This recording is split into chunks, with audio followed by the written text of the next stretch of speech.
Are you looking to optimize your health?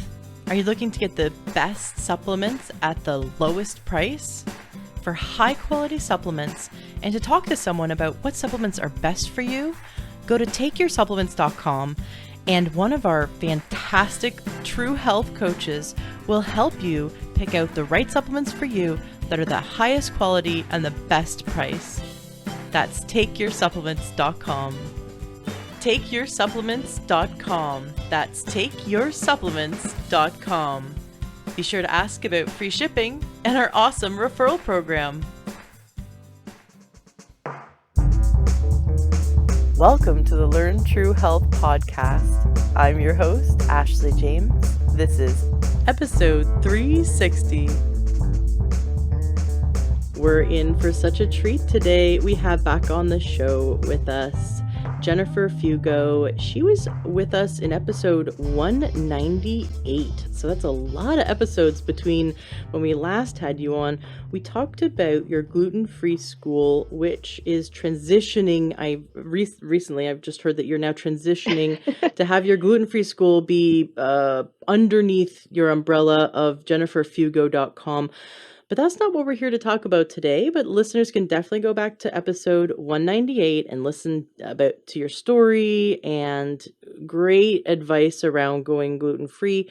Today's episode is all about skin health. I hear almost weekly from my listeners about rashes and skin irritation and hives, like a histamine almost issue. The list goes on and on. Some people have skin issues that they have been diagnosed, like eczema or psoriasis, and others just have these rashes pop up and they're itchy or scaly skin or acne. But all these skin issues on the outside, wearing our illness on the outside is we're so self-conscious. Everyone can see what's going on, and we really want to get to the root of it. And you're here today to share with us how we can interrupt those old patterns and create a wonderful skin health. Jennifer's podcast is called The Healthy Skin Show, and her website is skinterrupt.com, combination of the words skin and interrupt, so skinterrupt.com, which is really cool. Jennifer, welcome back to the show.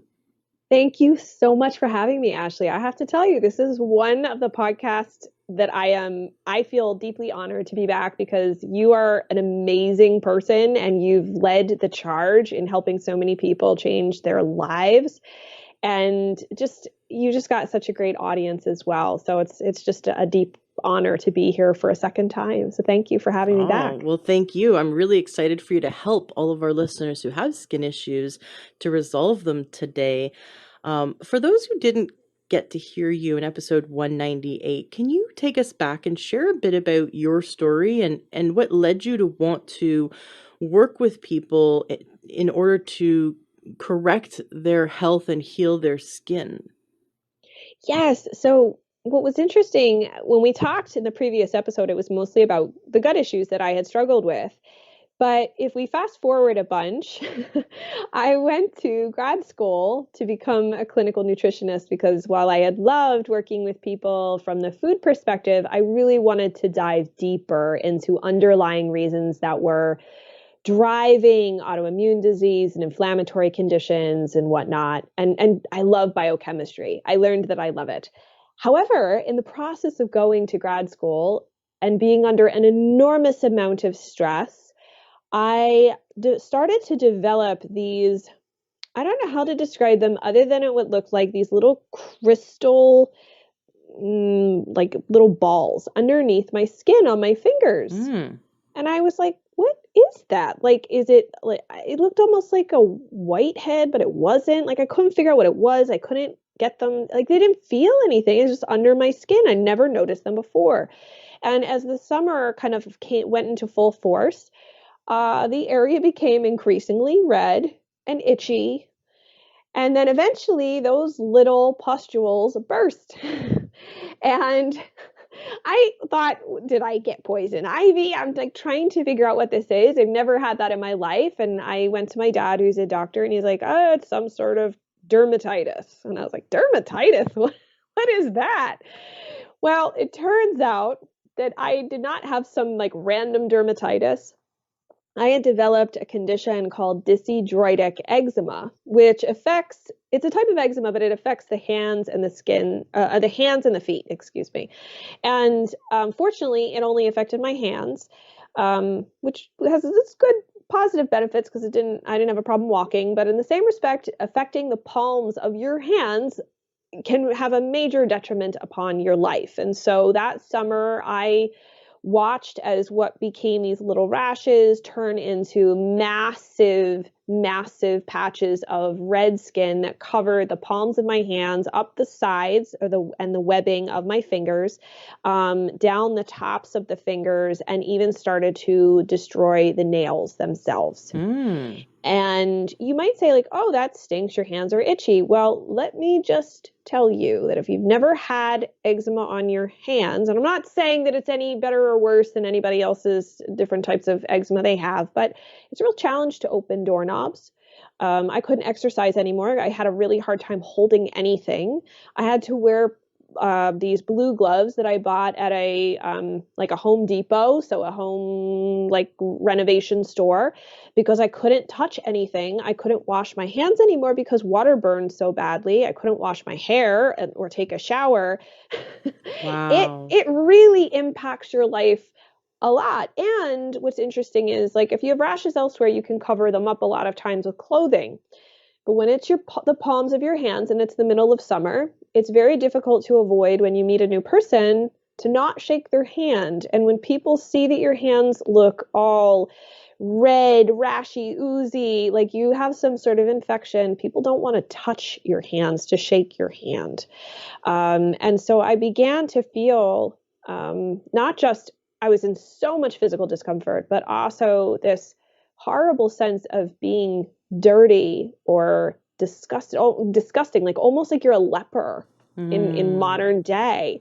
And there was no way for me to hide it. I mean, you walk around with baby blue gloves on. Everybody can see that. And they're like, why are you wearing those? Um, and so I went to dermatologist. They basically said steroid creams, Vaseline Mm-hmm. to keep the moisture in. I'm like, Vaseline? Like, how impractical, and not, I don't want to put a petroleum based derivative on my skin. It's all open and whatnot. And as the winter came around, those red, burning, oozing, itchy rashes turned into incredibly fragile, dry skin that, remember, it's on my hands. So every time I would bend my fingers, it would break. Oh. And so I ended up with what felt like 1,000 paper cuts all over my hands. I've tried all sorts of salves. I used to wear gloves to bed to try and keep the moisture in, these like fabric gloves. Um, I was just desperate for relief, and it would come and go, come and go. And finally, I just had enough. And I was a nutritionist at this point, and I felt ashamed, to be honest with you. I thought, I'm supposed to be this pinnacle of health, and here I am having this really serious condition, and people don't even want to touch me. They don't want to shake my hand. Like, how could I go give a talk with blue gloves on? How do I explain this? you know? And I had to stop teaching cooking classes and whatnot. And my husband, really, I have to credit him with being the inspiration for writing my attitude and showing me that this could be an opportunity for me to look at myself as a client and say, what would you do to help yourself if you walked into your office? And that was what set me down the path of thinking, maybe there is something else that I can do, that while Google hadn't turned up very much that was helpful, maybe I need to think about this from a different perspective. And that's really where my journey began. And I can tell you that I have been completely 100% in remission for at least the last year and a half. No more flares. And I've been really appreciative of all the connections that I've made. And I just am very passionate now about sharing everything that I learn with people who are stuck in this boat suffering with skin rashes. When we were talking before we hit record, you said that, since we last spoke, you are going in a new direction that is so Mm-hmm. authentic to who you are now. And now, having heard this side of your story, I really get it. I can really hear the authenticity in your voice, the that this is your calling. that although the gluten-free school was definitely mission driven, and you were definitely out to help people, that helping people to heal at the root level, to heal their skin, is your calling. I can definitely hear that passion in your voice, and it's very exciting because I've known many people with skin issues that were suffering like you were for years, and all they were given from medical doctors was steroids. And I knew one woman who was in her early 20s. She had been on the steroids since she was 6 years old. It was $700 a Mhm. month. Oh my And God. if she wasn't on it, she couldn't leave the house. She was in agony. Her entire body from head to toe was covered in eczema, so bad that she was burning. Her whole body would burn, and she couldn't leave the house. And one year, someone stole her purse, and she didn't have extra $700 to buy the cream, and so Mm. she suffered for a whole month until she could get the money together to buy an extra tube. But I had said to her, have you ever read the side effects? And she came back almost crying because it said, Yeah. do not take for more than Mhm. 2 weeks. And she Yeah. had been on it. She was about 21 at the time. She had been on it since she was 6. The number one side effect, the concern, the reason why they Mhm. say discontinue after 2 weeks is that it causes cancer. Well, the other piece too, and you bring up a really great point, is that one side effect, and it's a major, major problem, is it's known by different names. So it's called red burning skin syndrome. It's also called topical steroid addiction or Mm. topical steroid withdrawal. And so basically what happens is when you are constantly on topical steroids, your skin essentially develops an addiction to the steroid cream, because the steroid cream is like having a boiling pot of, or well, eczema or any type of condition that is improved with steroids. It's like you have this boiling pot of water that's boiling over, except you put a lid on it, and the steroid cream is the lid. And so you're keeping the inflammation that's bubbling up under the surface in check, but there's still something going on. And you take that steroid cream away, and all of a sudden the system goes completely haywire. And so maybe, let's just say for an example, you have eczema on the front of your thighs. Okay, just as an example. So just in that space, say you've been using the steroid cream for a really long time and you decide, I'm going to go cold turkey, I'm just going to get rid of it, I'm not going to use it anymore. What can happen if you develop this condition is the steroid creams, now that they're gone, the rash will get worse. Not only will it get worse, it will spread, and there's many cases where it spreads to your entire body. And it creates such a level of pain and suffering that is, frankly, for many people, horrific. It's flaky skin, red, itchy, stinging rashes that are all over. So not just in the original place where the eczema or the rash was. Swelling, you can end up with fatigue, infections, increased skin sensitivity, and this can take up to a year to go away. And there is real concern that there is a lack of coaching amongst dermatologists and primary care doctors who are just saying, oh, we'll use a steroid cream, around how to use this appropriately. Additionally, the other issue is that while you are putting this on the skin, it can thin the skin as well. It's another long-term problem. You can end up with discoloration and scarring, but it also can affect your adrenals, because think about it. You're putting a steroid cream on your skin that is absorbed into the body.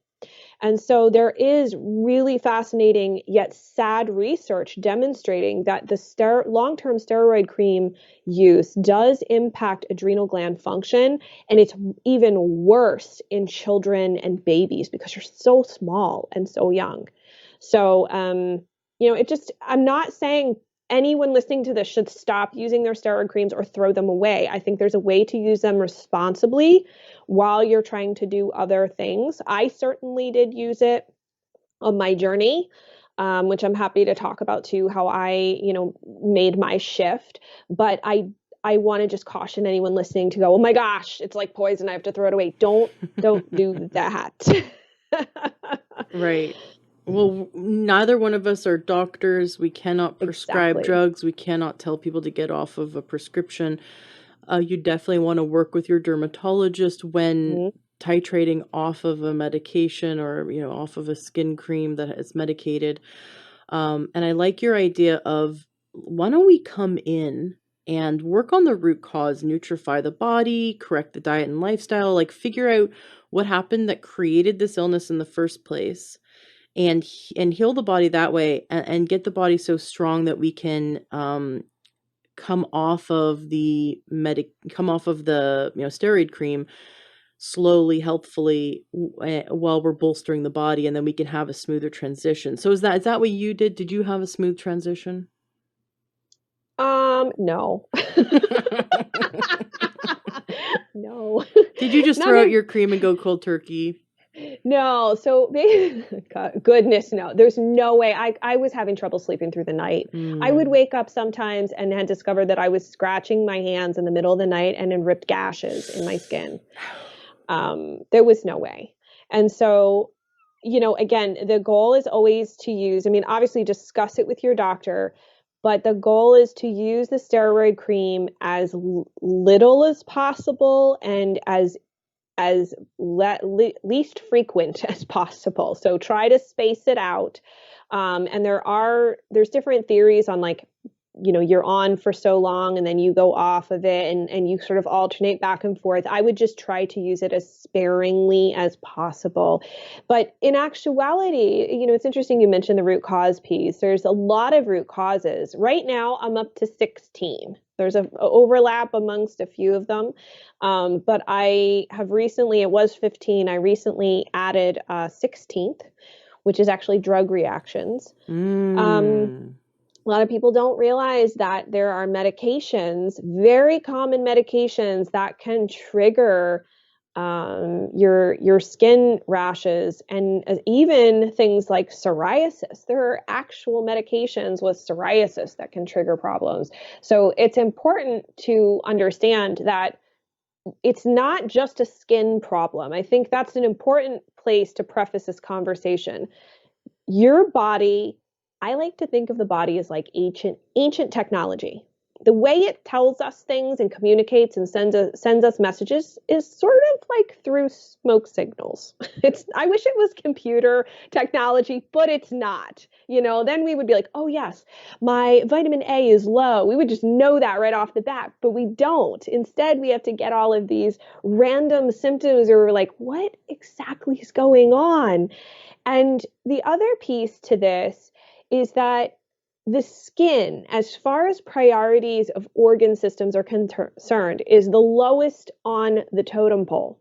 So you could walk around with gashes and wounds due to rashes that will not heal, and you'll still walk around. But if, God forbid, something happens to your heart or your brain or your lungs, you will die, because those organs are more important. You Mm-hmm. can't survive if your thyroid function is non-existent, for example, or if you don't have any function in your mitochondria. So that underscores the importance of saying, okay, if my skin symptoms, if maybe I take a step back from the idea of like what type of skin rash condition I have, and say, what if the symptoms themselves are actually symptoms of something else going on deeper in the body? And then take a look and say, well, what can we ascertain from within and outside to help us put the pieces together? Because there are a lot of root causes. Typically, people have a combination of about 3 to 5 in my experience, which is why, unfortunately, what may work for one person may not work for another person. But do you want me to just share quickly what those my list is? Oh yeah, I'm like, I'm Root here. causes. I've got a pen and paper. You're like, I've I'm already ready. written down number one, drug reactions. I'm waiting to write down the next Yes. 15. All right. So we've got number 2 is mitochondrial dysfunction. So poor energy generation at the cellular level. So we're not efficiently producing ATP. We've got hormone imbalances, unmanaged stress, heavy metals, environmental toxins. So that could even include like paint fumes, Mm-hmm. radon, um, off gassing of new carpeting or paints or whatever. Your Uh, mattresses match, that like memory yes, foam off gases. Like I yes, think there's 8 carcinogens in memory foam. exactly. Your genes certainly play a role in some of this, and we can talk more about that if you'd like. Diet and food reactions are a piece of it, but they are not as big of a piece as a lot of people think, unfortunately. Microbiome dysbiosis is another one. However, when I say this, I want to clarify that this includes not just the gut microbiome, but also the microbiome that lives on the skin, and they are different. Mm-hmm. However, they communicate with one another. So can I just rub yogurt all over Yeah, my face? you could Is try it. would that help the microbiome of the skin? It may. For some people, they might find that that works. I know that people who don't really have horrible skin conditions and maybe they've just got some dry skin may find that helpful. For a lot of people that do have skin rash conditions, there's usually a lot more involved than just a yogurt mask. I wish it was that easy, but not always. Environmental allergies are another piece of that. So like pollen, dogs, cats, Mm-hmm. horses, cockroaches. Here's the other piece. So there's also a lot of chemicals in our environment that I personally never even knew about until I started really digging into this, like propanol. Um, these are formaldehydes, all sorts of things that are coating very common substances that we use or items that we use in our daily life that you wouldn't think have any chemicals sprayed on them, and they do. You can even have an allergy to your shoes. So some people who have rashes and severe cracking and pain with their feet can have, believe it or not, a shoe allergy is a real thing. So there are definite environmental allergies that have to be identified and looked at. Nutritional deficiencies certainly play a role in skin rash conditions. Autoimmunity and autoinflammation, I consider those to be sort of in the same bucket. Gut dysfunction and liver detox challenges. And we've also then got trauma. So just trauma could be maybe your father died at a very young age, and obviously as a child that was traumatic for you, or maybe you were in a bad marriage, or you went through a period of time where you lost your home in one of the crashes and whatnot. So it could be anything from a really big trauma to a little tiny trauma. I've even had some people discuss like sexual assault in the past and whatnot. And then last but not least, thyroid dysfunction. I think I wrote down 17. Oh, Yeah. Um, I mean, we've got the environmental allergens yes. and the environmental toxins, which were Toxins. different. Yeah, I wrote down. Yes. I wrote down 17. You got 17 root causes now. Maybe I do. Yeah. No, these are all. It totally makes sense. Um, it really does. Interesting. A few of them relate to histamine. Hmm. When you say diet reactions, Hmm. um, and environmental allergens, both would trigger histamine. Is histamine the root cause, or is histamine what's causing the skin issue? So what's interesting is that not everybody has an issue with histamine. When it comes to eczema, for example, some people can have more histamine present. If they have chronic urticaria or hives, that can also certainly be a concern that there's too much histamine in their system, or they're consuming foods, for example, lots and lots of fermented foods are not always good for people with chronic skin issues, but not everyone presents like one of the first questions I ask someone on the phone is they'll go, "Oh, well, I have X."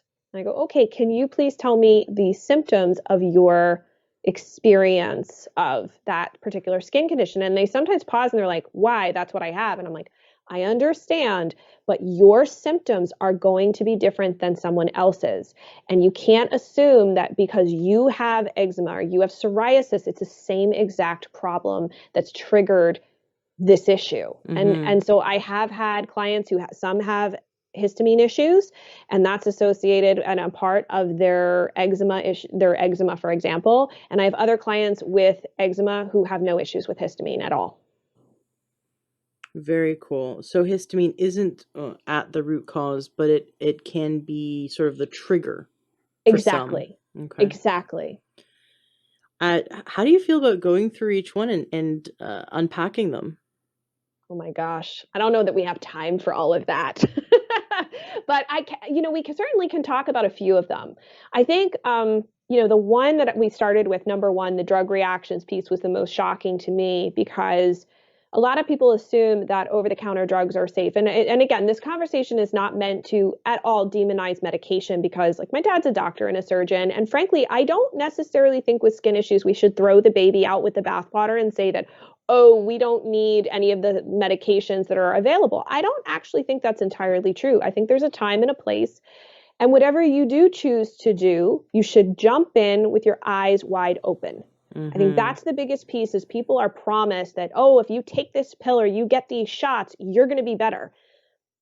I literally had a conversation with a woman this morning who has horrible full body eczema. She has been on Dupixent, which is one of the biologic drugs that is supposed to be this like godsend to completely cure your eczema. So you no longer have it and you walk around eczema free. Well, she said it makes her living experience more tolerable. However, she still has incredible itching. Her face looks like it's constantly burnt.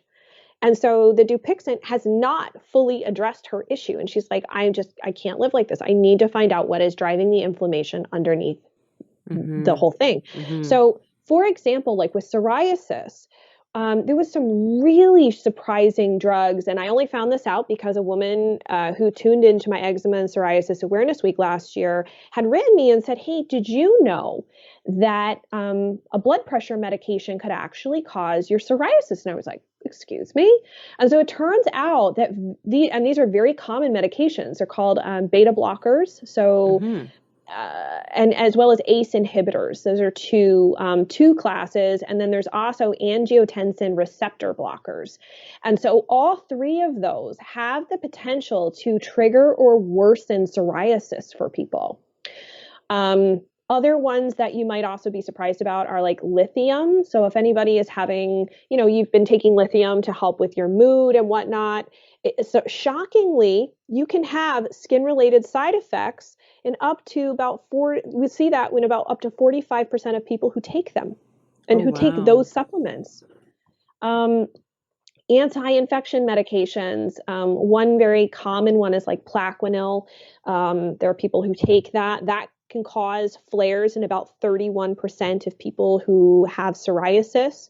That Plaquenil is considered an immunosuppressant drug. But the other class of medications, which maybe you've talked about on your show, is the fluoroquinolones, which is a class of antibiotics that actually now has, at least in the United States, has a warning placed on it by the FDA because of so many problems with it. The Mm-hmm. most, I'll just say popular, we'll put that in air quotes, of the drugs that people probably know is Cipro. And so aside from the fact that there's potential issues with how it can damage mitochondria function, this is one of those drugs, this drug class that can actually cause problems for people with psoriasis and other skin issues, as can tetracycline. Interferon medication can do this. TNF or tumor necrosis factor alpha inhibitors. A lot of these are biologic medications, which shockingly are medications that are prescribed to people with psoriasis and psoriatic arthritis, like Mm. Remicade and Humira. And so I'm not trying to scare people. That's not the point. But the point is to say, hey, I really actually should read what the side effects could be, because while the 2% doesn't seem like a lot, what happens if you are the 2%? And just as an aside, I know I've talked about with the gut stuff, NSAID drugs, nonsteroidal anti-inflammatories like ibuprofen, but that can also trigger or worsen psoriasis as well. And so there's a lot of gut involvement with NSAIDs that can increase gut permeability as well as the risk of gut bleeding throughout either the stomach or the GI system. So it's important, as far as drugs are concerned, to just take a look at all the medications that you're on and double check that they aren't maybe the reason for why this happened. And think back to the time around when the rashes started, and did you start a medication? It's important to think about these types of things. And so, but I will say this, the most common piece to a lot of this that I see is typically gut dysfunction. And when I say dysfunction, I actually include into that gut infections as well, or dysbiosis and the nutritional deficiencies piece. That's a huge, those two are huge problems. Well, let's get into those then. I before we do though, I do have a Yeah. question about drugs. Have you seen that some people have their skin problem because it was triggered by a drug that they were on, let's say a course of antibiotics like the tetracycline, or they were on a blood pressure medication and now they're no longer taking it, but that the drug's no longer in their system, but the problem, the skin issue's still there. Like the drug is what triggered it and turned it on, and because they have four or five other things contributing to their inflammation, now those other issues are continuing it. Do you see that drugs kind of like start the fire, or do you find that when drugs are the reason why that they have a skin problem, that when they switch their medications or get off of that drug, that the skin issue goes away? Unfortunately, I think that's really complicated because, like in the case of antibiotics, if you took one of these antibiotics, it's like dropping a bomb in your gut. Mm-hmm. And so you're at that point, whether you stay on that antibiotic or not, you've now dramatically impacted the makeup of your microbiome. You allow for opportunistic bugs to go crazy, yeast, and fungal organisms. You also have the likelihood of, if you inhale or swallow something that gets through your stomach, you can end up with infections that way, or if you eat contaminated foods. So, that's a tricky question. I don't know that I actually have the answer to that. A lot of people have these things in their past. That's a Mm. bigger problem, at least from what I see on my end, Mm-hmm. um, because and the important part to this is that the gut. It's not to say it's all about the gut. It's not. The gut is one piece to this. However, what new research is telling us is that there are very distinct communication conduits, so to speak, between the microbiome in the gut and the microbiome that is on the skin. And to be clear, in case anybody's thinking, oh, well, the bugs must be the same, they're not. There's there's similar classes of bacteria or phyla of bacteria, but they're not the same exact types because the bacteria on the skin eat lipids, basically. It's called a lipidome. Whereas the bugs that live in the digestive system really prefer to eat fiber, right? So we know about Mm-hmm. FODMAP foods and fermentable foods. And what's interesting is that when you have, at least research is showing us that when you have a healthy microbiome, that healthy microbiome and you're eating plenty of fermentable fibers will produce what are called, they're waste products, but they're called short chain fatty acids. And those short chain fatty acids serve, at least initially when I was going through school, I was like, oh, this is great. It's really important for the acidification of the gut microbiome because you actually want a more acidic colon. You don't want an alkaline colon, but you don't want it to be too acidic. The body regions, as far as pH is concerned, need to be within very specific ranges in order to maintain a certain level of health. And part of the reason why is to crowd out bugs that shouldn't be there. Mm-hmm. Those short chain fatty acids, what research is telling us now is that they actually communicate. That is the communication device of how the bugs in your gut are then establishing a healthy microbiome balance on the skin. And butyrate, which is one of the three, there's actually three short chain fatty acids, but butyrate is one of the most important ones. And when we have enough butyrate, that can really help rebalance the microbiome of the skin. Now, it's not to say it's going to fix all of your problems, but you have to ask yourself, why don't I have enough butyrate? Why don't I have enough acetate or propionate? Why don't I have enough of these? And that then is like an onion. You're peeling back the layers and going, well, do I have an infection? Do I have gut dysbiosis? Like, what's going on in the gut? Am I not eating enough fiber? You have to really take a look at what's under the hood, so to speak, because what is going on in the gut can show up on the skin. I'm currently working with a boy who's 13 years old, and unfortunately, when we did a stool test on him, he came back having the most gut infections I have ever had a client have, Mm. ever. And it was no wonder that nothing they did topically would work because there was so many problems underneath the surface. And as a result, a lot of times too, like if you have too much yeast or whatever and inflames the gut is no longer in a state where it wants to invite in nutrients because it's leaky. And oftentimes too, even if, and I want to do, do want to say this too, you don't have to have gut symptoms to have gut infections or dysbiosis. I have clients who have really, really messed up skin and they swear to me up and down, like, I poop like a champ, poop 1 to 3 times a day. I'm really good, Jen. No problems there. No gas, no bloating, no nothing. And their stool tests come back with dysbiosis, too much yeast or infections, all sorts of problems. So it just so happens that it manifests on the skin in that particular case. So don't write off a gut issue just because you don't have any gas or bloating or you poop normal. It's really important to look at the puzzle without judgment, and take a look from the very basic things. And I'm sure, too, you do that with your clients. It's always like, okay, what's going on with digestive function? Are we eating good quality food? Are we bringing in enough nutrients? That's a really big piece to this puzzle. Mm-hmm. You mentioned that a stool test. Do you look at parasites? I mean, in some way, we could Mhm. consider yeast, candida as a parasite. Parasites don't have to all be worms. It could be if worms and flukes. It could be, these little tiny cells. So looking at parasites, is that something you'd add to your list as potential Absolutely. causes for skin problems? Yes, absolutely. Absolutely. You're looking at anything that shouldn't be in the gut or is in too high of a proportion. So everybody under the sun has candida in their gut. You should actually have it. It's actually a normal commensal organism. You just shouldn't have it in excessive amounts.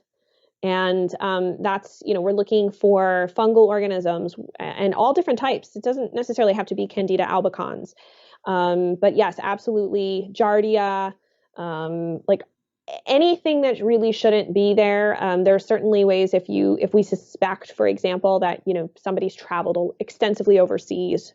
I have one client that did many, many tours over in Africa while he was working for a nonprofit.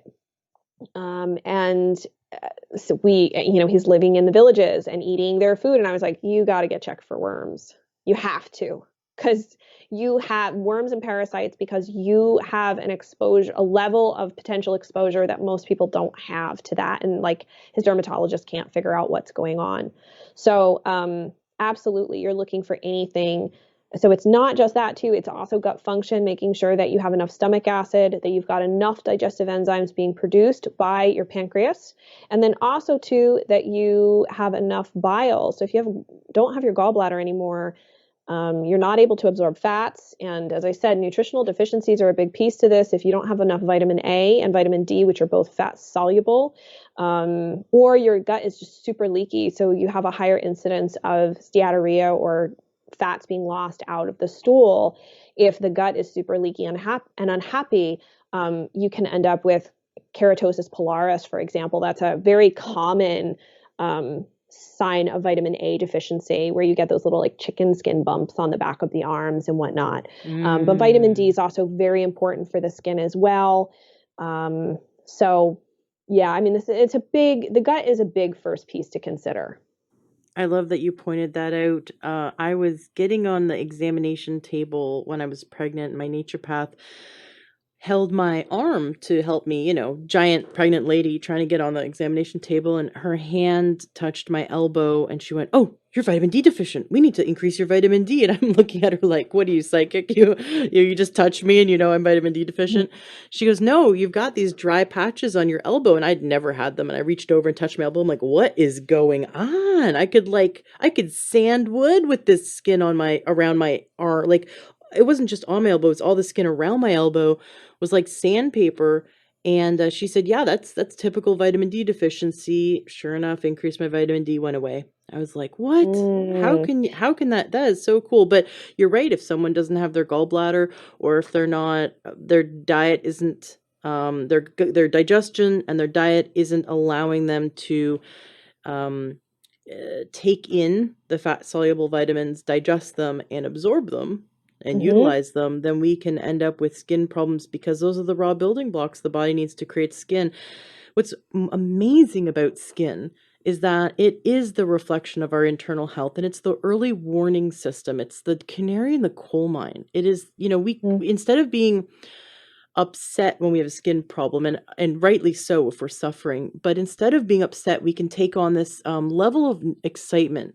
Oh, great, my body is telling me something's wrong. Like, there's something that I can correct now, way before it becomes disease in the body, right? Because the hmm the body is going to go, "Okay, well, I have only so much vitamin C, for example. I only have so much vitamin C, and the heart needs it and the skin needs it, but and the body is so intelligent that it'll take the nutrients we do give it, and it'll give it to the organs that are most important first." And that's why then we get thin hair that's not, growing in nice and thick. Our skin starts to suffer, our nails start to become brittle, and so these lesser important systems of the body will see the effects of nutrient deficiency first, before the hmm heart does, before the liver does. So we can correct it, which is the good news. The good news is it's out on our body where we can clearly see there's something wrong. That's Well, exciting. it is. And one piece to this, I think actually it's worth mentioning because it's a term that has become more popular. I don't know if it's actually more popular, but we've heard of leaky gut. But a lot of people haven't yet or are just hearing about a term called leaky skin. Ooh. I know. It's like, what is the leaky skin? It actually doesn't sound that lovely, and it's not lovely. Leaky skin. It sounds awful. It sounds like But a zombie show. yeah, it's just not good. And it isn't about like, oh, my skin is oozing. It's not that. So leaky skin is essentially where there's so much inflammation happening within the body and at the level of the skin. So it's both internal and the outside, right? So I think we have to look outside in and inside out. That's Mm-hmm. really the two directions we need to look with skin.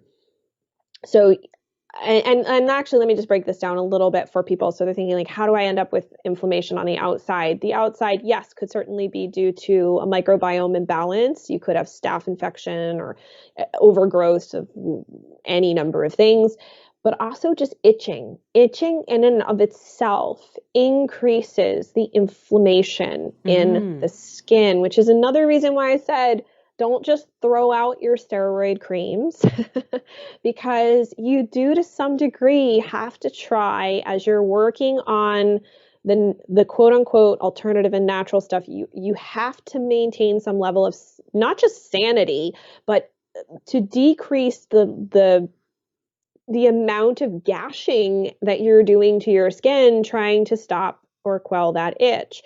And when we think about what the skin really is, it's like a bunch of bricks essentially, or I like to think of it as like the shingles of a house.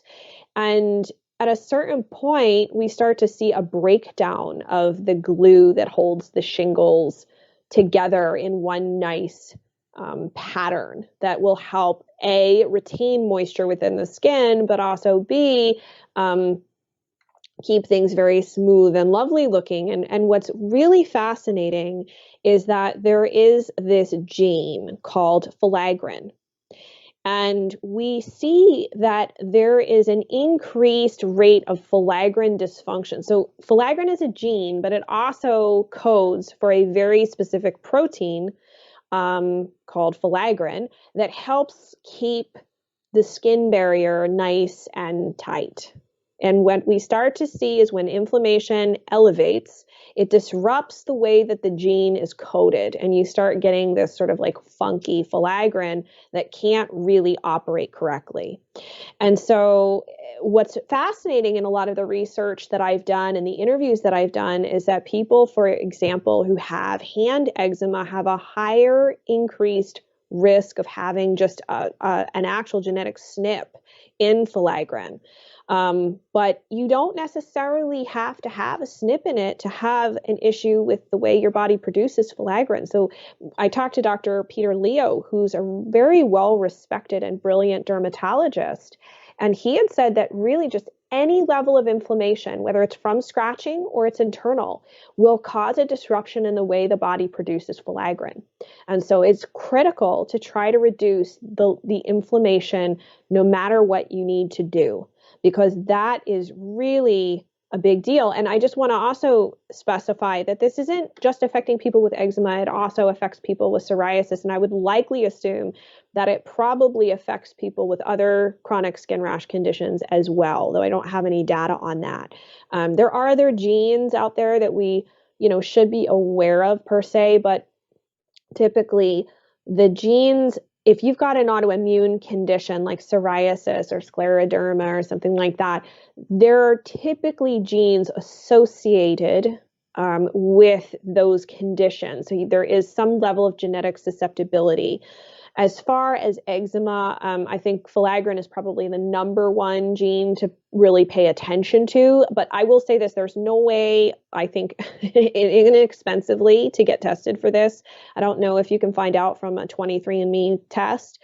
And at the end of the day, I'm not really sure what value it would do if you even found out you had a SNP in it. But genes are certainly play a role. And when you have this leaky skin condition, which most people have when they have skin issues, it's really important to be judicious about what you're putting on your skin, what you are eating. I don't want to make people crazy with their diet. That's always my fear. I don't want to instill food fear in people, because we're always like, what's the next thing we can take out? What's the next thing we should avoid? What's bad for us? And we oftentimes kind of get lost amongst the trees. What is that phrase? You lose the forest amongst the trees. Mm-hmm. And I always think, like, let's try and eat the most nutrient-rich diet humanly possible. Mm-hmm. Yes, cut out the junk for sure. Just cut it out. If you haven't done that, that's the first step. Cut it out. Because if you came to see me, that's the first thing I'm going to tell you to do. But we've got to make sure that it's nutrient rich. That way, we're not just supporting the skin, but we're supporting our thyroid. We're supporting those mitochondria. We're supporting our liver. We're supporting many different areas that require nutrients in order to function properly. And, I don't know if you want to mention this as well, but coconut oil is not something that anyone with skin rashes should put on their skin. And I even am at a point where I'm starting to wonder if it's not the greatest idea for people who have perfectly clear skin as well. And so, you just got to be really judicious about what you put on your skin, and that while I know there's a lot of products at the grocery store and the pharmacies that are geared toward like super dry skin and their eczema formulas, those things are formulated in such a way that you constantly require the use of them. That's how they are formulated. They do actually dry your skin out, so you keep using them. But, we go to the natural stuff, and the first thing people read about online is coconut oil, and it's really not a good idea for rashes. Why is that? So remember how I was telling you how the colon is actually an acidic environment? Well, the skin is as well. Your skin ideally should have a pH between 4.5 and 5, maybe 5.5, but it's a really tight little slice of the pH scale. And that's healthy, by the way, healthy. It's okay for areas of your body, for those who think like everything's got to be alkaline. It is actually healthy for certain areas to be acidic. And coconut oil, first of all, is way too alkaline. It comes in at around a pH of 8. So you're increasing the pH. Remember when I said in the colon, like it's important that the colon is acidic because the reason is if it gets imbalanced and the pH goes high or low, it invites in organisms that shouldn't live there. And the same happens with the skin. That's number one. Number two, well, I guess Ashley, what you might be thinking too is like, but what if you have like bad bugs living on your skin? Wouldn't you want it because it's really antimicrobial? And it makes complete sense. I mean, that's what I used to think.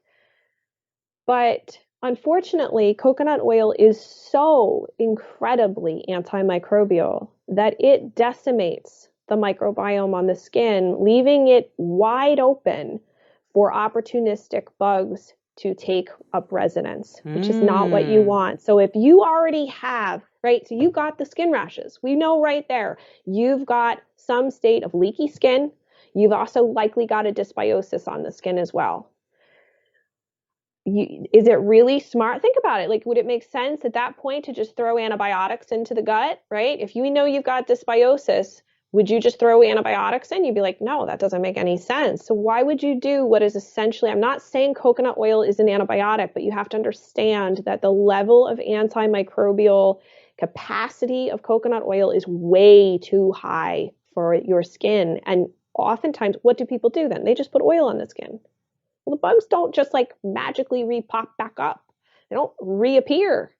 It takes time to reestablish a microbiome. And so this is another issue. And then the last big problem is that the molecules, it's so saturated and the molecules of coconut oil are so large, it's very difficult for them to actually penetrate into the skin, which is why it oftentimes feels that coconut oil will stay on the surface of the skin. It does not absorb in, and it sometimes can feel to people like it's very hot. It causes this like hot situation on the skin that's very uncomfortable for people.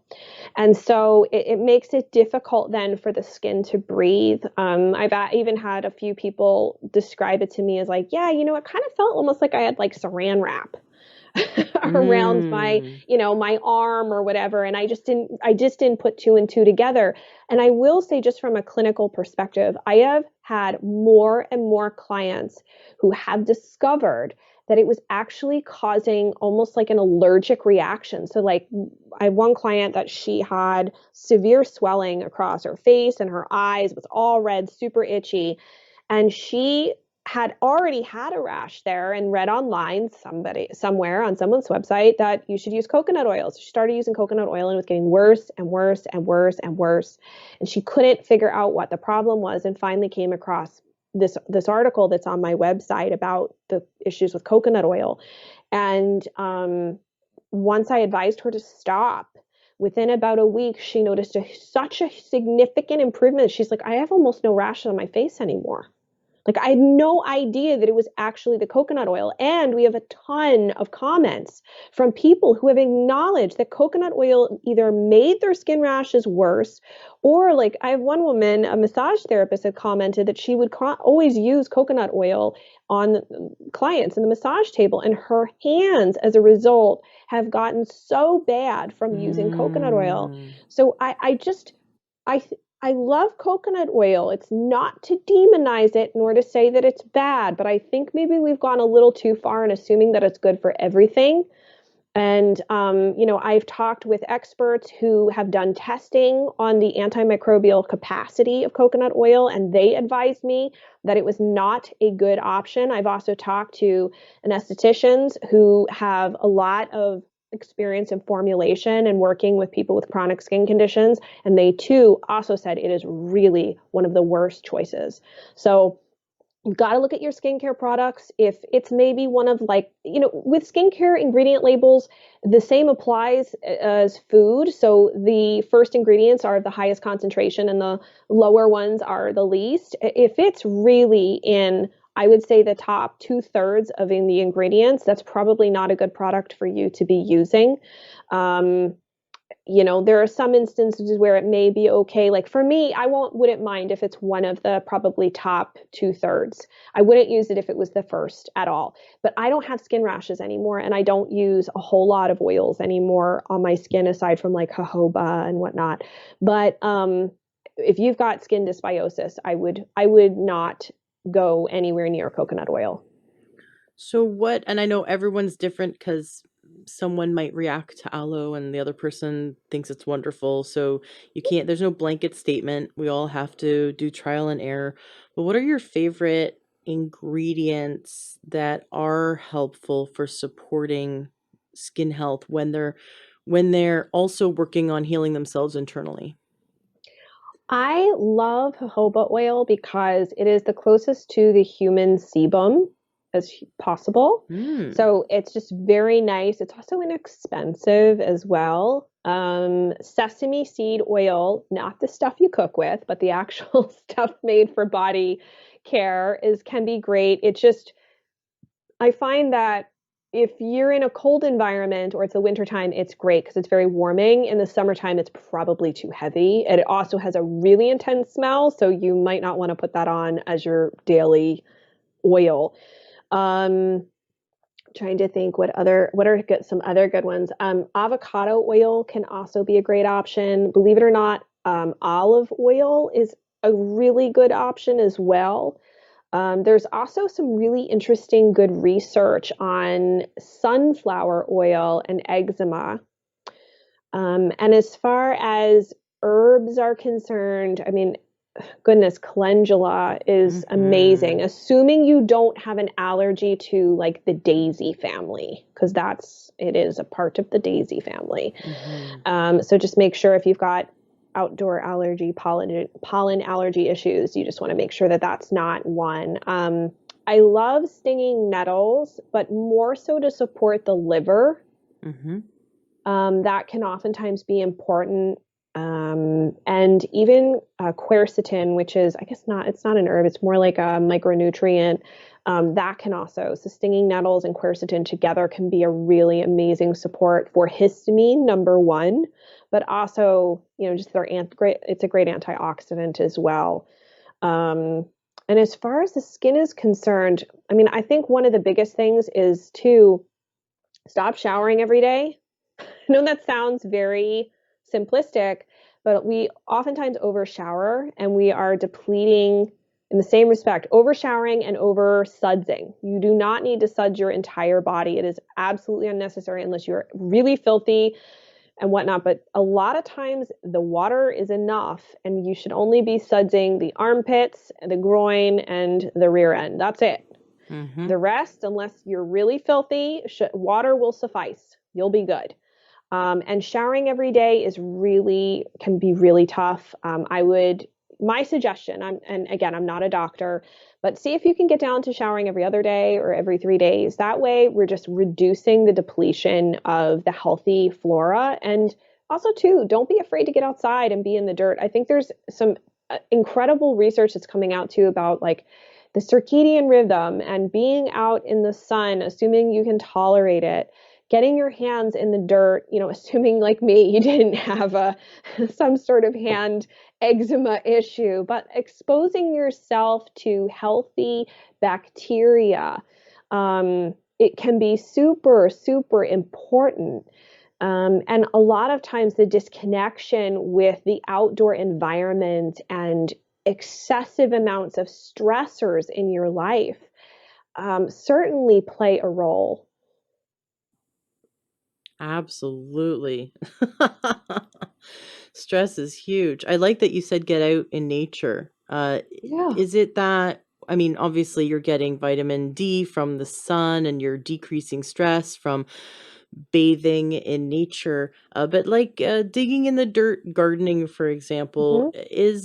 is there a link between interacting with the healthy bacteria in nature, such as gardening, and our skin's bacteria?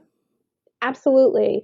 One of the more fascinating pieces that I'm constantly reading up on is the microbiome of the skin. And one big problem is that we're just over sanitizing everything. Hmm. Everything is like kills 99.999% of bacteria. Like why do we need to assume that all bacteria are going to like infect us, kill us, any number of things? It doesn't mean they're necessarily bad. Sure, there's not friendly bugs out there, but We used to have an abundant population of what are known as ammonia oxidizing bacteria on the skin. And they were considered kind of like the peacekeepers of the skin.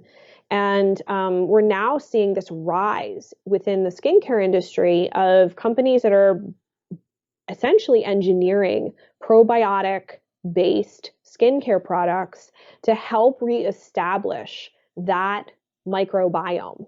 I know that Mother Dirt is one company that specifically uses those ammonia oxidizing bacteria. I've come across a number of other companies as well that are integrating probiotics into their products. I think it's Skin Probiotics is one company that's specifically all the formulas are generated around probiotics. And actually, the big companies like I think it's L'Oreal. I don't remember which big company, but they're coming out with now ways to test the acidity of your skin. And I wouldn't be surprised within the next probably 2 to 5 years, we will eventually have a really easy at-home test for you to check your microbiome of your skin, since the ones for the gut have done so well. But being outside is a critical piece. It can be hard for people who have a lot of environmental allergies. I do understand that. I know that this is general advice and it may not work for everyone. So you're going to have to pick and choose what you can do and what will work for you.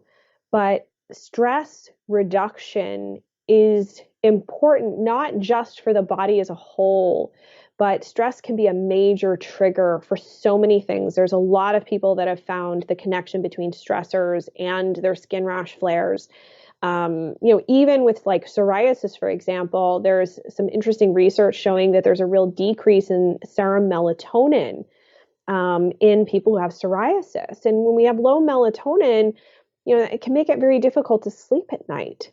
And when you're not sleeping well, we don't focus on optimizing sleep, or you're just so uncomfortable and you're itching like mad because your cortisol has gone high in the evening. And as a result, there's this really cool correlation between elevated cortisol and increased itching at night. We're just not regenerating within our body the way we should. And it's incredibly stressful. It depletes our micronutrients. It depletes antioxidants. It really wears down your mitochondria and taxes your liver tremendously. And it makes it a lot easier for your gut to become leaky. We could argue that, oh, well, leaky gut comes from NSAIDs, or leaky gut comes from gut infections or too much yeast or whatever.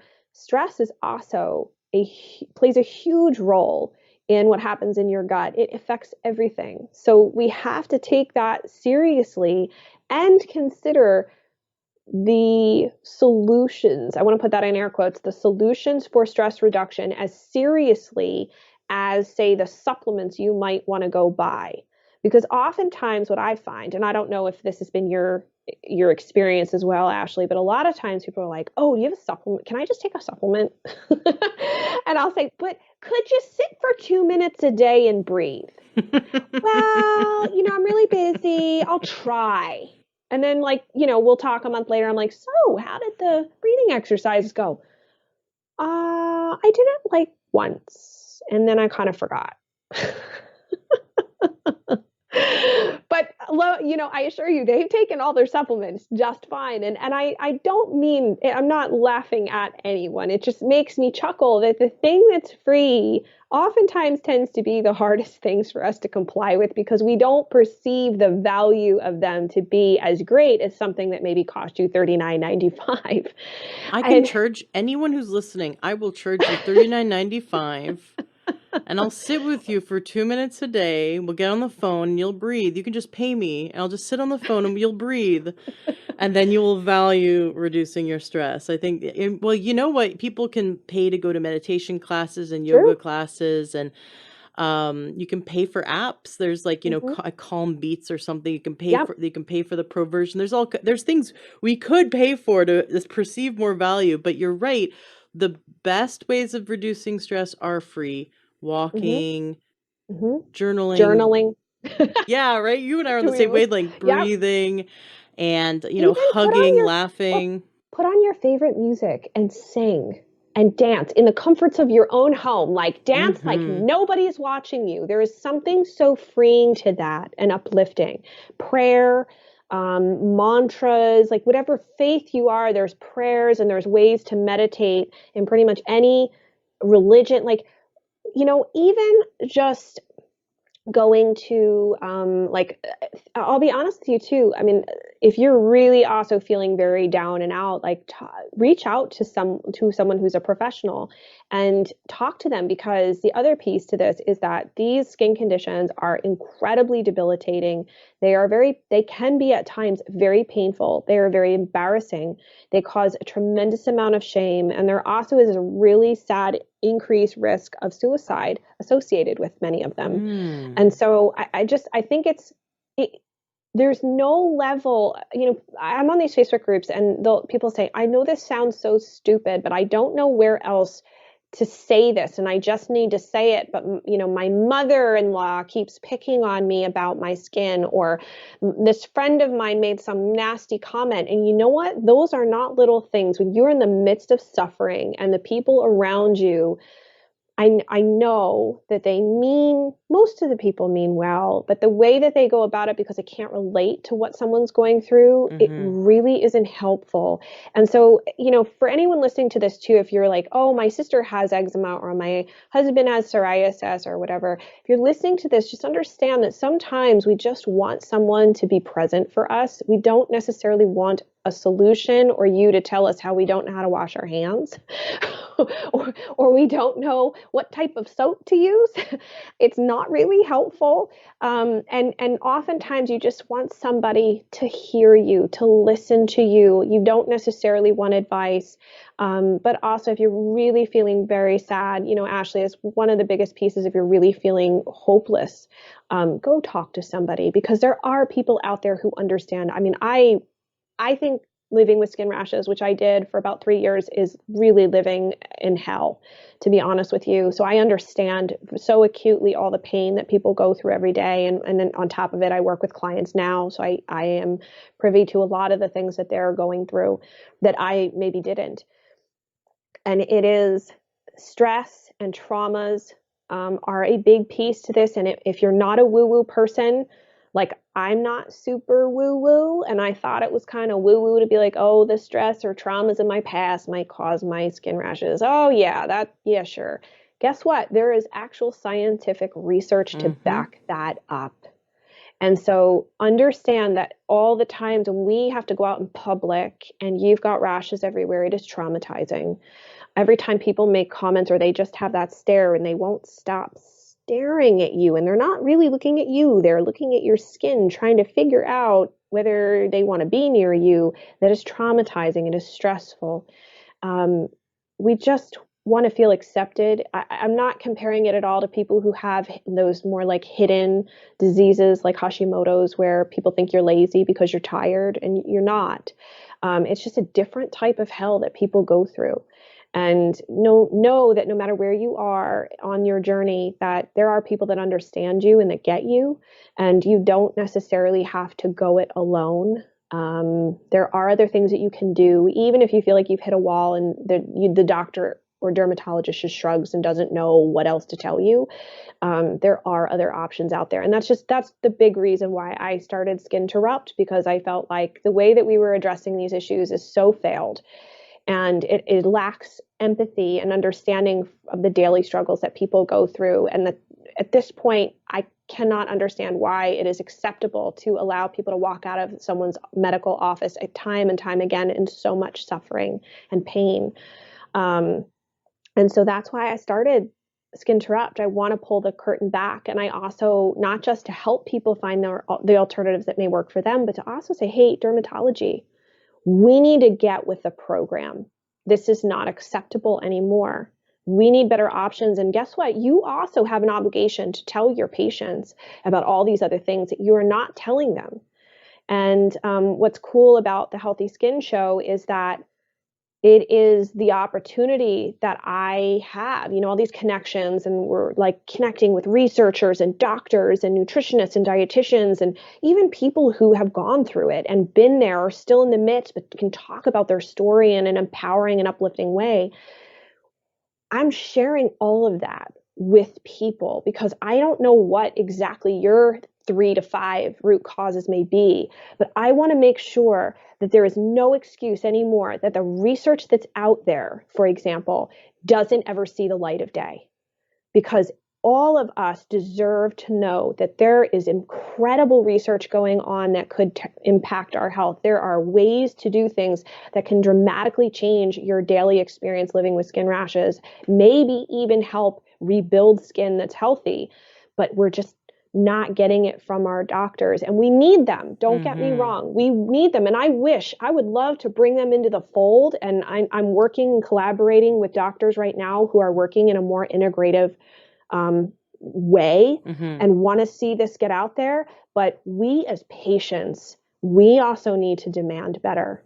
Mm-hmm. And so that's what I'm just hoping is to, I just don't want to see another person suffer. That's my goal. I was like, if I can just help one person, that, like, I'd be happy today. And I'll be happy tomorrow if I help one person. And that's why I'm doing this, because we deserve better. Mm-hmm. We, yes, doctors have their place. Allopathic medicine Mm-hmm. has its place, and we need to stop putting them on a pedestal and treat them like they are on our team of Yep. health professionals. They are not, we hire them, not the other way around. We hire them as professionals, and we need to make sure we find a doctor that doesn't have hubris, that doesn't put their ego first, Mm-hmm. that isn't upset that we do our own research, that doesn't feel challenged when we advocate for ourselves. We need to find doctors and put them on our team. And we need to make sure we have a team of professionals. We don't just have one doctor. We have a team of professionals that we work with that advise us and guide us and help us. But ultimately, we're the experts of our own body because we're the ones living in it. We listen to our symptoms. We may not understand what these symptoms mean. And that's why we go to our experts for the tests and for the information, just like people can go to you and work with you Mm-hmm. to do tests, or you can go to, a doctor and you and a naturopath. And, so we can have multiple health professionals on our team and let them know all what's going on and get all of their input and do all of the tests we want to do. But I want people to be empowered and know that we should never put a doctor on a pedestal. They're not the end all be all. They get almost no training in nutrition, and a lot of doctors have been have been brainwashed in a sense to believe that food and nutrition are not really important, unfortunately. And so now a lot of doctors are waking up. They're getting more education outside of their um, the mainstream MD education. They're going towards integrative or functional medicine, which is fantastic. We can also see professionals like naturopaths, which are always wanting to be on the cutting edge of the research and studies around how we can heal the body at the root level, which is exactly what you're doing. And I love the list that you outlined today. I think we have 18 things now because we included parasites. So your list keeps growing, but it's important to see that it's not just cut out the gluten, although that really helps. I recently had a naturopathic dermatologist in from Toronto on the show, and she did say that she's never helped someone heal their skin if they stayed on gluten. That I agree. there's I actually agree certain with that. things that are like, you gotta stop eating the fried food. Like fried food, I'm Mm-hmm. sorry, but you can't heal the body if you're eating fries every day, because fried food, the heterocyclic amines, so much oxidative damage. The oils are horrible, horribly damaging. Whether it's gluten's damaging. It's just people say, well, I got tested and I'm not celiac, or I got an allergy test and I'm not allergic to gluten. That has nothing to do with it. Gluten is and gliadin, the proteins are our body can't digest them, so they mechanically tear through the gut and rip apart the microbiome, increase the leaky gut, do damage to the microvilli. So I know you're absolutely in agreement. that there are certain foods that we need to be diligent about when healing our body, our gut, and our skin. I'd like you to just can you give us sort of your top list of just in case someone's listening to this and Mhm. they've never considered cutting out junk food, like maybe just for the complete beginner. And I honor everyone listening wherever they are on their journey because Mhm. I was there too. So was Jen. We've all been Mhm. there, and we're all going to be on our healing journey together. But what are like the top junk foods that everyone benefits from removing? And what are the top healing foods that everyone within reason benefits Mhm. from because of the nutrient density of those foods? I would say, as far as junk foods, definitely fried, fast foods, lots of packaged and refined food. I mean, the standard diet here is pretty much not gonna work. And so if you can get more um, healthy whole foods into your diet, that will certainly help. And one of the easiest ways to do that, I find, is just to crowd things out instead of being like, oh my gosh, if you take everything away from me, what am I going to eat? And super high sugar, sodas, as you said, fried foods are not great. Um, and a lot of these like really junky cured products, like a lot of like the hot dogs and things. I'm not anti hot dog. If for people who eat meat, I eat meat, but I think we have to look for better quality. I think that's oftentimes one of the missing pieces is we're looking at price over quality, and then we're overeating as a result. And then we're taking in and consuming a ton of really refined, junky, inflammatory foods as a result. As far as something that is healthy to add in, and again, I'm not trying to make any health claims about this. These are just foods that I find that a lot of people can be helped with as far as skin issues. Ground flax can be really helpful. However, with a caveat, if you have diarrhea, it's probably not going to work for you, might make things worse. So I would avoid ground flax if you've got diarrhea, but if you don't, it's definitely something 1 to 2 tablespoons a day is great. You can add it into a protein shake or your oatmeal or whatever it is that you're consuming. Drink lots of Um, water and get ready to poop. Yes, yes. I would also say too, as I mentioned, oatmeal, but I would say oats are great for the skin. A lot has to do with the beta glucans that are associated with oats, but it has to say certified gluten-free oats. Again, because oats are contaminated with gluten as a result of the way that they're harvested and processed on machinery. And yes, gluten for sure has to go. My point is just that it increases gut permeability, which we certainly Mm-hmm. don't want when we're dealing with gut issues. So gluten-free oats. I love collagen, by the way, for those people who do eat meat or at least open to the idea of consuming collagen. You want to look specifically for types 1 and 3. Those are the most beneficial for the skin as well as for your gut. And there's some great research on that. I just want to specify there's no such thing as a vegan or plant-based version of collagen. So even if you see that, that's not collagen. They basically put together the raw ingredients like vitamin C and glycine and a bunch of other things and say, hope that your body will remake collagen. That's not always the case. I have yet to see research, it might exist, but I've yet to see research that those vegan collagens actually really make a big dent on the areas that we're looking for. So you can typically find beef, sometimes chicken, but mostly beef and fish derived collagen products are what's on the market these days. The other one is ghee, believe it or not, is a really great skin food, not to apply topically, but to eat. And the reason is that it's actually pretty high in butyrate. We had talked about butyrate being really Mm-hmm. important for your gut, and it is high in butyrate. So even if you have an issue with dairy, if you have a dairy allergy, that's a completely different story. I would probably avoid ghee if you have an allergy to dairy. But if you just have a sensitivity to dairy, or you're lactose intolerant, ghee will probably be okay, because the milk proteins and the sugars are removed. And so I love adding ghee to my food. Anywhere from 1 to 4 teaspoons of ghee a day can be really great. Beets are also amazing. I will say this though, And the reason is because they have a lot of vitamin C. But if you've got an issue processing salicylate rich foods, that can be an issue for you because beets have high levels of salicylates in them. It's actually not a food problem, but it's a liver detoxification issue.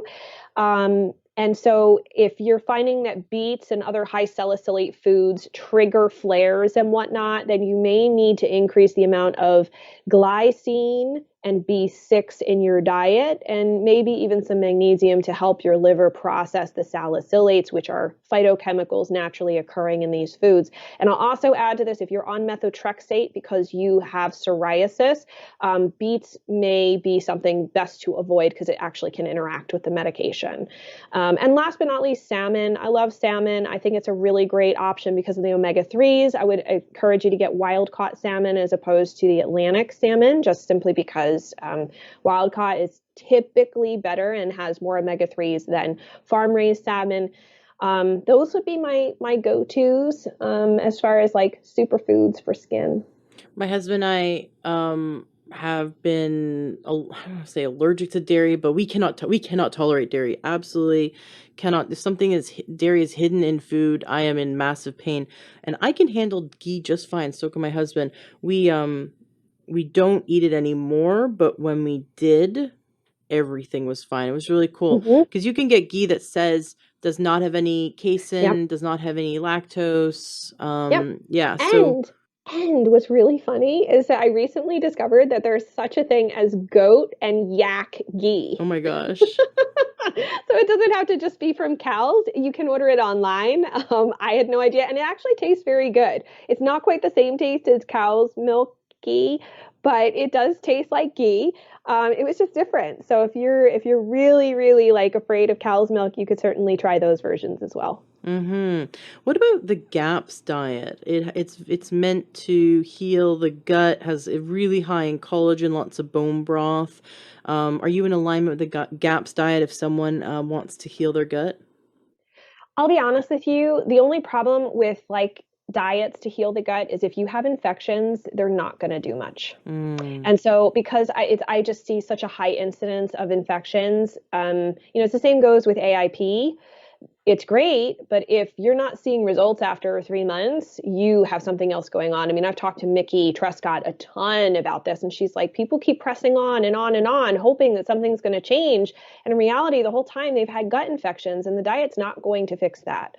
And so I think like we have to put some practical cutoffs here of saying like, maybe there's so much I can do and try up front, but if I'm really not seeing results or I'm getting worse, I actually need to reach out for help because this is more complicated. To Mm-hmm. be honest with you and to be entirely transparent, if you had asked me to tell you all of this stuff like 3 years ago, even like 5 years ago, before, or 5 or 6 years ago, before I started my master's program, there's no way I could have rattled all of this stuff off. I have learned so much about biochemistry and the way the body works. And I'm not saying I am the smartest person out there. There are some people out there in the world that are brilliant, brilliant people, and I love listening to them.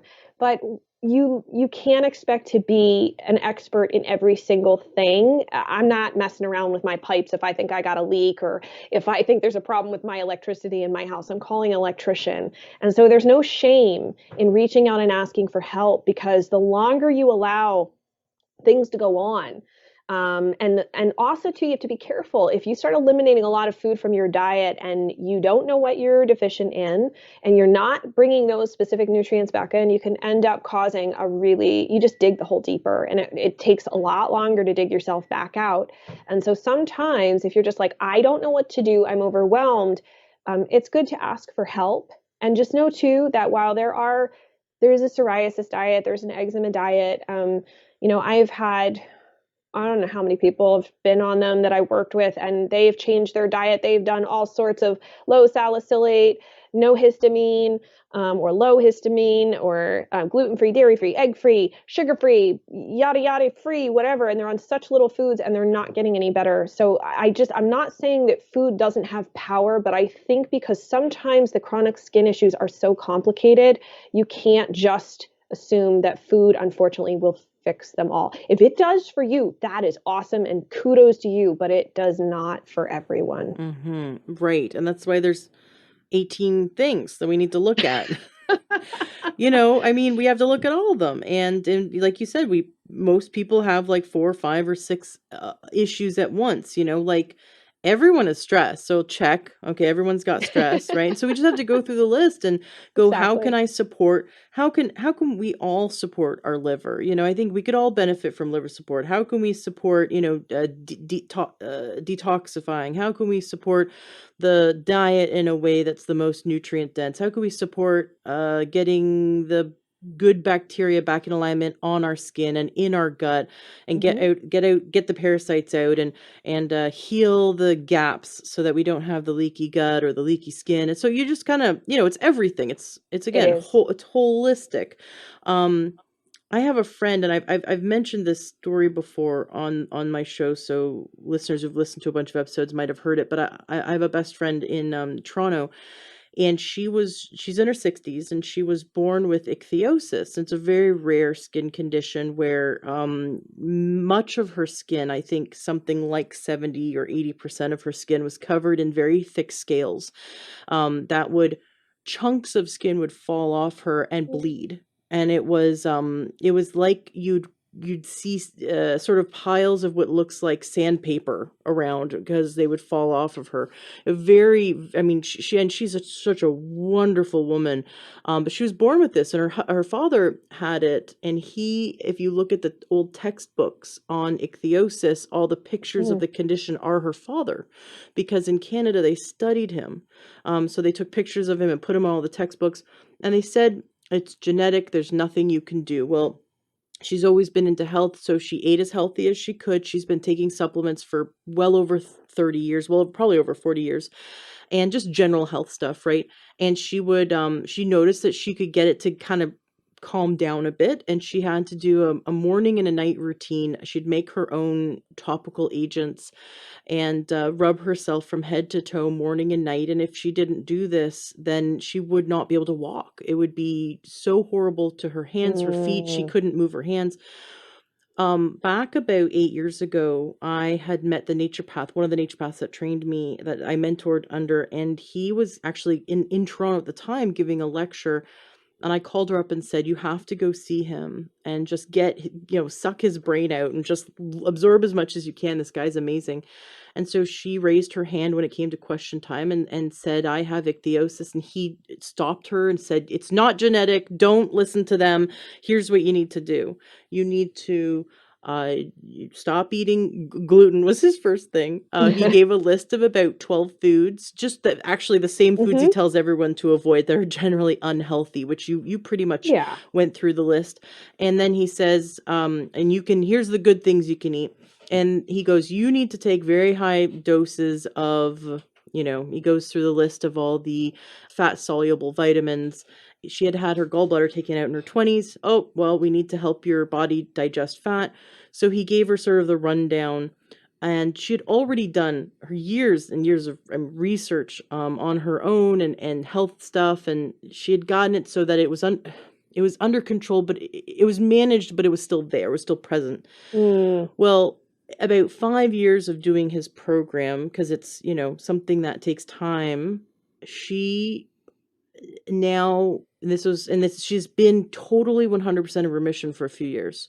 So it took about 4 or 5 years, but she saw as slowly the ichthyosis crept away, and new healthy skin grew where she had never seen healthy skin grow before. And now the only thing she has is what you might call some dry skin in some places, and that's it. And she still eats incredibly healthy, takes her supplements, takes her digestive enzymes, and manages her stress, which is, she's just definitely seen that that's an issue, and exercises, and morning and night covers herself from head to toe in the things that she's created in her home, that homemade salves, Hmm. that she has found are helpful. But you would look at her hands and they look like everyone else's hands. And when I first met her, it was not the case. It was very similar what you described, where she'd move her hands and they'd crack and bleed and fall, like pieces of her would fall off. So to have to see that transformation, it took about, I want to say 4 to 5 years though, of doing the right program. So for her, but she was in her 60s, right? And so in naturopathic medicine, they say for every year you've had the Mm-hmm. problem, you need a month to work through the issue. So if Mm-hmm. she had had the problem for 40 years, you got to give yourself 40 months. Anyway, it was like watching ice melt in the springtime, and when you look at it every day, it doesn't feel like it's melting, but eventually it melts away. And so the message I want to leave is that when we're giving the body everything it needs, it does definitely feel miraculous. The body is miraculous in how it heals, and it takes time. We Mm-hmm. need to be patient and stick to our program. Obviously, if we're getting no results at all, or if it's worsening, we need to like definitely work with a professional, like you said, work with you, so that we can make sure we're on the right path. But when we are on the right path, we gotta stick to it because the body takes time. I've heard from other people, the other naturopaths say that the body does triage work. So if you're vitamin C deficient, it's going to take the vitamin C and put it to your heart and your liver and your kidneys and Mm-hmm. everything else that's more important than skin first. So Yep. sometimes you're taking in nutrients, nutrient dense foods and supplements, you're eating healthy and you're doing everything right, and you might not see results for 3 months because the body is healing internally. So we also have to look at how we feel and our other the other parts that make up our quality of life to make sure we're going in the right direction. I'm very inspired by the work you're doing, and I really, really feel that you are definitely on your calling, on your path. I'm really looking forward to hearing back from the listeners how much this has made a difference for them. And I know that my listeners are going to want to jump over and listen to you on the Healthy Skin Show. They're going to want to check out your website, skinterruption.com. Of course, everything you do is going to be in the show notes of today's podcast at learntruehealth.com. Tell us about your services. Tell us about everything so that listeners who want to connect with you know how they can. Absolutely. So the best way to get in touch with me really is to go to skinterrupt.com. And from there, if you're interested in learning more about me, you can either read my about page to just get a sense of what I'm about. And it's more than just my skin condition. I think when you are interested in working with someone, you should try to get to know who they are and what their values are. And if that does resonate with you, I have a Get Help page where it describes how I work with clients. And I do one-on-one consultations. I also have some group programs that we're working on, but we also have some really great, incredible resources as well for people to check out that you can utilize them in your own home. Like if you're looking for protein shakes that are really great for soothing skin conditions, we have a really great download for that. Or if you're looking for like the best tests to ask your doctor for, we've got resources for that. And so just looking at supporting you in any way, shape, humanly possible. And honestly, if anybody has any questions, I'm happy, Ashley, if you want to let me know, or wherever the post is, I'm happy to come back and answer questions. A lot of what we've talked about too, I have blogs that are really that extrapolate upon what we've talked about even further, just so that people have an opportunity to really dive deeper into these topics over on Skinterrupt. And the Healthy Skin Show, if anybody has specific questions, they can submit those questions to the podcast and actually get them answered on the show, which is really cool. So it's just part of my commitment to make sure that people in this community feel heard and that they have ways not only to help themselves in their daily life, but also to get that added support should they need it. And I have a virtual practice. So while I live in the US, I see clients worldwide and work with clients over the phone or via Skype to be able to support them. Excellent. Well, we're going to make sure that once this is up, I'm going to make a post in the Facebook group, the Learn Trail Facebook group, and so we can all jump in there and Perfect. chat with you. That would be wonderful. And we just started transcribing all of our interviews at learntruehealth.com. So this interview is going to be fully transcribed so people can go back and see all the things, the full list, the 18 things and counting of the different areas they need to focus on. I can see everything that you said today in the show notes because it's all transcribed there, the whole interview. And all the links to everything you do is there. So yeah, excellent. Listeners can come to the Facebook group and chat with Jennifer And of course, check out the first episode where we had Jennifer on, which is 198. And then I know on your website, skintrap.com, you also have a fun quiz, right, that people can take? Yes. Actually, it's not a quiz. There's a couple of things you can do. As I was saying, you can find out what are triggers for your skin rashes, and that you can do through testing. And then also too, I'm a really big proponent of doing a low stomach acid test at home because, as I said, having enough stomach acid is really one of the first. It's really the second point of the digestive process, and it's critical. And I find that a lot of my skin clients actually have low stomach acid. And so we've got a great download to walk you through how to do that. It doesn't cost anything except for some water and some baking soda. And it can really give you a lot of fast information in about 10 or 15 minutes. And yeah, and we've got, like I said, we've got a lot of great resources over on the website as well that will help you dive deeper. Very cool. Awesome. Well, thank you so much for coming on the show. Is there anything you'd like to say to wrap up today's interview? I would just like to say that wherever you are right now and whatever you choose to do is entirely up to you. So it's okay if you choose to stay and do the conventional route of addressing your skin. And it's also okay if you choose to start integrating in some more natural or alternative options. But whatever you choose to do, don't let anybody make you feel bad about it. It's ultimately your choice. It's based upon your health values.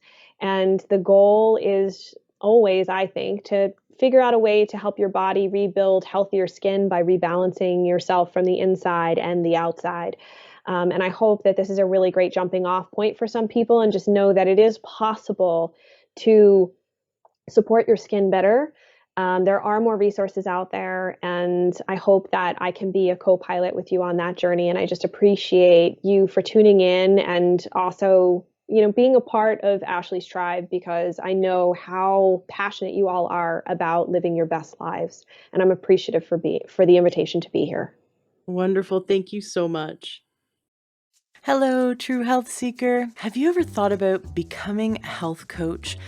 Do you love learning about nutrition and how we can shift our lifestyle and our diet so that we can gain optimal health and happiness and longevity?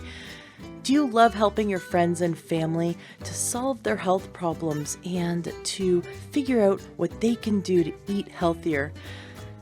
Are you interested in becoming someone who can grow their own business, support people in their success? Do you love helping people? You might be the perfect candidate to become a health coach. I highly recommend checking out the Institute for Integrative Nutrition. I just spent the last year in their health coaching certification program, and it really blew me away. It was so amazing. I learned over 100 dietary theories. I learned all about nutrition, but from a standpoint of how we can help people to shift their life and shift their lifestyle to gain true holistic health. I definitely recommend you check them out. You can Google Institute for Integrative Nutrition, or IIN, and give them a call, or you can go to learntruehealth.com/coach, and you can receive a free module of their training to check it out and see if it's something that you'd be interested in. Be sure to mention my name, Ashley James, in the Learn True Health podcast, because I made a deal with them that they will give you the best price possible. I highly recommend checking it out. It really changed my life to be in their program, and I'm such a big advocate that I wanted to spread this information. We need more health coaches. In fact, health coaching is the largest growing career right now in the health field. So many health coaches are getting in and helping people, because you can work in chiropractic offices, doctors' offices, you can work in hospitals, you can work online through Skype and help people around the world. You can become an author, you can go into the school system and help your local schools shift their programs to help children be healthier. You can go into senior centers and help them to shift their diet and lifestyle to best support them in their success and their health goals. There's so many different available options for you when you become a certified health coach. So check out IIN, check out the Institute for Integrative Nutrition, mention my name, get the best deal. Give them a call and they'll give you lots of free information and help you to see if this is the right move for you. Classes are starting soon. The next round of classes are starting at the end of the month. So you're going to want to call them now and check it out. And if you know anyone in your life who would be an amazing coach, please tell them about it. Being a health coach is so rewarding and you get to help so many people. Are you looking to get the best supplements at the lowest price? For high quality supplements and to talk to someone about what supplements are best for you, go to takeyoursupplements.com and one of our fantastic true health coaches will help you pick out the right supplements for you that are the highest quality and the best price. That's takeyoursupplements.com. Takeyoursupplements.com. That's takeyoursupplements.com. Be sure to ask about free shipping and our awesome referral program.